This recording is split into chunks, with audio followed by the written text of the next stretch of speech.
ಬಳ್ಳಾರಿಯ ಹೊರವಲಯದ ಅಲ್ಲಿಪುರದಲ್ಲಿ ರಾತ್ರಿ ಮಾರಾಮಾರಿ ನಡೆದಿದೆ.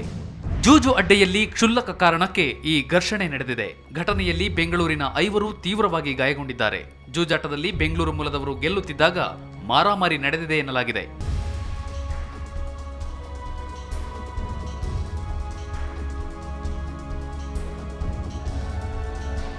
ಆಟದಲ್ಲಿ ಮೋಸದಾಟ ನಡೆದಿದೆ ಅಂತ ಶುರುವಾದ ಜಗಳ ಮಾರಾಮಾರಿಯಲ್ಲಿ ಅಂತ್ಯಗೊಂಡಿದೆ.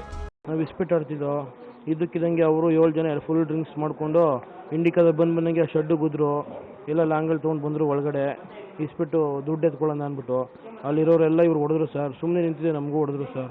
ಈ ಘಟನೆಯಿಂದ ಬಳ್ಳಾರಿಯ ಜೂಜು ದಂಧೆಗೆ ಬೆಂಗಳೂರು ಕನೆಕ್ಷನ್ ಇರೋ ಬಗ್ಗೆ ಪೊಲೀಸರು ಶಂಕೆ ವ್ಯಕ್ತಪಡಿಸಿದ್ದಾರೆ. ಹಣಕಾಸು ವಿಷಯದಲ್ಲಿ ಒಂದು ಅವ್ರ ಮಧ್ಯೆ ಗಲಾಟೆ ಆಗಿ ತುಂಬ ಸೀರಿಯಸ್ ಆಗಿ ಹೊಡೆದಾಡಿಕೊಂಡು ಮತ್ತೆ ಕೆಲವರು ಅವ್ರನ್ನ ಹಾಸ್ಪಿಟ್ಲಿಗೆ ತಂದು ಹಾಕೋಗಿದ್ದಾರೆ. ಅವ್ರು ಯಾರು ಅಂತ ಕೂಡ ನಮಗೆ ಗೊತ್ತಾಗಿದೆ. ಕೂಡಲೇ ಅವ್ರ ಬಗ್ಗೆ ನಾವು ಕ್ರಮ ಕೈಗೊಳ್ತೇವೆ. ಒಟ್ನಲ್ಲಿ ಪೊಲೀಸ್ ಇಲಾಖೆ ಈಗಲಾದರೂ ಎಚ್ಚೆತ್ತು ಇಂತಹ ಅಕ್ರಮ ದಂಧೆ ತಡೆಯಲು ಮುಂದಾಗಬೇಕು ಅನ್ನೋದು ಸ್ಥಳೀಯರ ಆಗ್ರಹ. ನರಸಿಂಹಮೂರ್ತಿ ಕುಲಕರ್ಣಿ, ಸುವರ್ಣ ನ್ಯೂಸ್ 24/7 ಬಳ್ಳಾರಿ.